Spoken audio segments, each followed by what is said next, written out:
एकच मिनिट झालाय का? आपले पॅनल ठरवले महाचे पॅनल यांनी महाराष्ट्रात पॅनल केला आहे. कोणी म्हणलं पण नाही रेट सांगतो तुम्हाला तुम्ही तर चांगले काय प्रॉब्लेम आहे ना.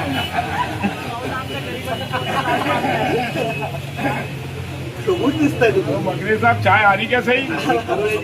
सेना प्रमुख माननीय बाळासाहेब ठाकरे साहेबांचा माननीय उद्धव ठाकरे साहेबांच्या विचाराचा शिवसैनिक आहे आणि त्याच्यामुळं अशा बोलण्याला कोणताही अर्थ नाही. ही निवडणूक जी आहे ही सहकार क्षेत्राची निवडणूक आहे. सहकार क्षेत्रात पक्ष कोणताही असू नये ही भूमिका महाराष्ट्राची परंपरा राहिली. कोणतीही निवडणूक असो सहकार क्षेत्रातल्या पक्षाचं पॅनल कधीच नसतं. कोणती निवडणूक असतो पण राज्याची MSC बँकेपासून तर खालच्या DCC बँकेपर्यंत आणि त्याच्यामुळं जिल्ह्यातले शेतकरी जिल्ह्याची बँक मग हा व्यापक दृष्टिकोन जिल्ह्यातल्या सगळ्या लोकांचा असला पाहिजे आणि या भूमिकेतून आम्ही तो ठेवलेला आहे. पण भाजपच्या खांद्याला खांदा लावून प्रचार करण्याचा अनुभव कसा होता. एरवी त्यांना शिवाय शाप देतात विरोधक आहेत. आता खांद्याला खांदा लावून प्रचार केला. बांधाला खांदा लावून मी तर कुठे नाही. मी तर माझा स्वतंत्र प्रचार केला. परंतु निश्चित मतदाराकडे जाताना मतदार थोडी भाजपचे का शिवसेनेचे का कोणाचे.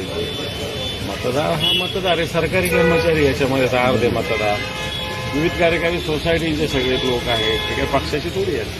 त्याच्यामुळं प्रचार करत असताना मला असं वाटतं अतिशय लिमिटेड मतदार याच्यात 1200 10,000 10,023 काय मतदार आहेत.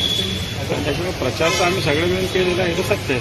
विधान परिषदेची निवडणूक हरणार म्हणजे जवळपास तुमचं गणित नव्हतं तरी तुम्ही निवडणूक लढली आणि आता इथे तुम्ही उभा आहात म्हणून भाजपसोबत नव्हती करता अशी नेमकं काय विधान परिषदेला तुमचं गणित बसत नसतं तरी तुम्ही निवडणूक लढली.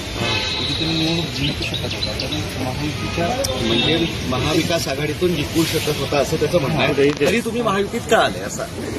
इथं पक्षाचा विषयच नाही. इथं उगाच तुम्हीच लोकांनी सांगितलं कोण आहे महाविकास आघाडी कोणत्या पक्षाचा उमेदवार जरा सांगा बरं समोर तरी.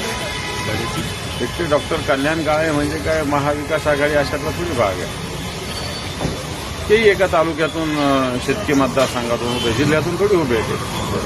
जिल्ह्याची निवडणूक आहे. जिल्ह्याची निवडणूक असताना सगळ्या ठिकाणी सगळ्या पक्षाची ताकद नसते. हे पण तुम्हाला सांगतो स्पष्ट सांगायचं तर सगळे जेवढे आमच्या इथे 9 तालुक्यात काही एका पक्षाची ताकद नाही.